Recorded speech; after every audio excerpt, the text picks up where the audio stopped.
Let's bring in legal analyst Elton Hart and Karabo, Ozah, director of the Center for Child Law, to unpack this particular story for us, and of course the legal provisions of reporting suspected abuse. Thank you so much to you both. Karabo, I'd like to begin with you.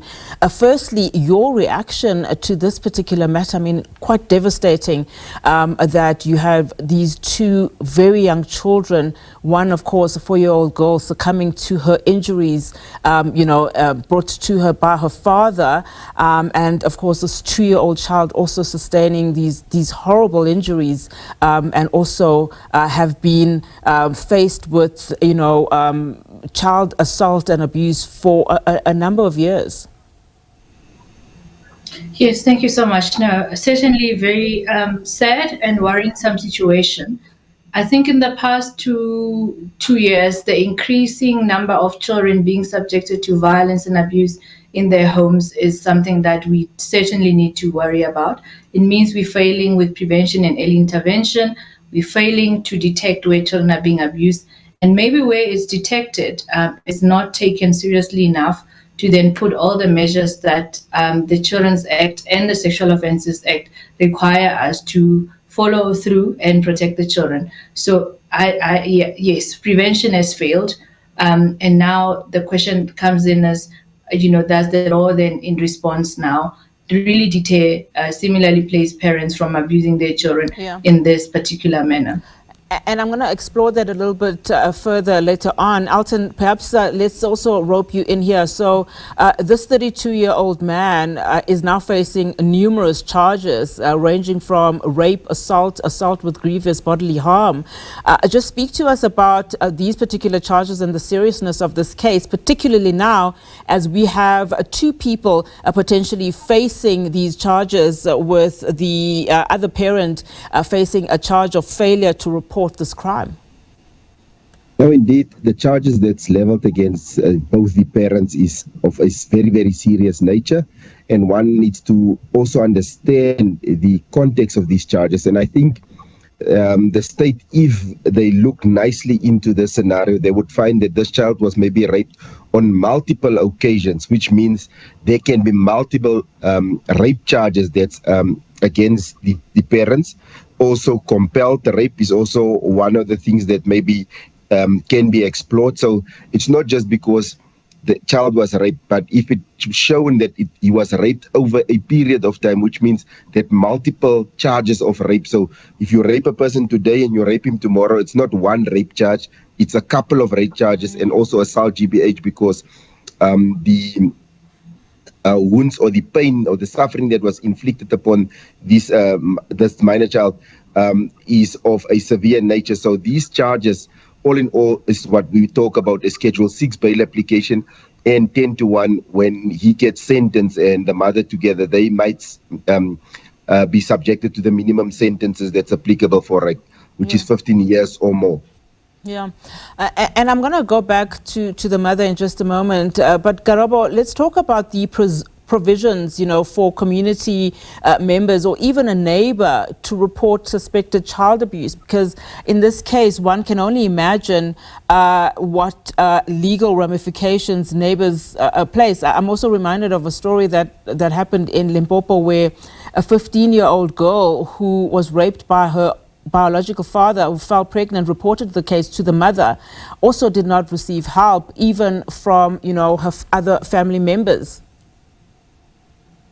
Yes, certainly. So you firstly have the Children's Act that has a provision at Section 110 that requires professional people to report where they suspect that there is abuse of a child. But also another section in there says that any person who has knowledge, any person, me, you, the neighbor, they can report, and that if they report to social workers, to the police, and later it's found that the reporting was not true, and they had done so, in good faith, they will not be charged. But also then you have the provisions under the Sexual Offences Act that require you to report sexual offences against children, vulnerable people, and persons with disabilities. And failure to report is also an offence there, just like under the Children's Act. So we all have an obligation to report. I think there's even now under the amendments in the Domestic Violence Act provisions there again also in relation to the need to or the fact that people need to report where they suspected abuse of children. So all that is in the law. The question is whether people are scared to report. Well, firstly, whether they know the law, whether they're scared to report. But in families, such as in this case, where the parent or the other parent knows, certainly if they don't report, then it's clear that they are in a way complicit. They might also be living in fear, because we do know that there are families where even the mom might have been subject to violence. However, that does not excuse them from stepping up and actually doing something to protect the vulnerable child. So it is an offense actually under all these acts to not report where you know that children are being abused. And this is a question I want to place to you both. I mean, what happens when a family member is then flagged for child abuse? I mean, Elton, we now know that the other parent, the mother in this case, has also or is also facing a charge of failure to report and is also back in court a little bit later on in this particular month. What happens in that regard, particularly given the fact that they also have a 2-year-old boy who was also subject to abuse, who is still alive today and living with the parent? No, indeed, if you look at Section 54 of the Sexual Offences Act, every citizen in this country is compelled, more or less, to report abuse of a sexual nature or sexual exploitation of a minor child specifically. You read that with Section 1110, then it sort of have put citizens and the neighbors who heard what was happening and did not do anything or saw this happening over years, if there is sufficient evidence found that they actually heard and knew about this abuse and didn't do anything, they can also be charged. But the mother can be charged now for being an accomplice in all the actions of the father, and she can still be held accountable under the sections in the Sexual Offences Act as well as the Children's Act.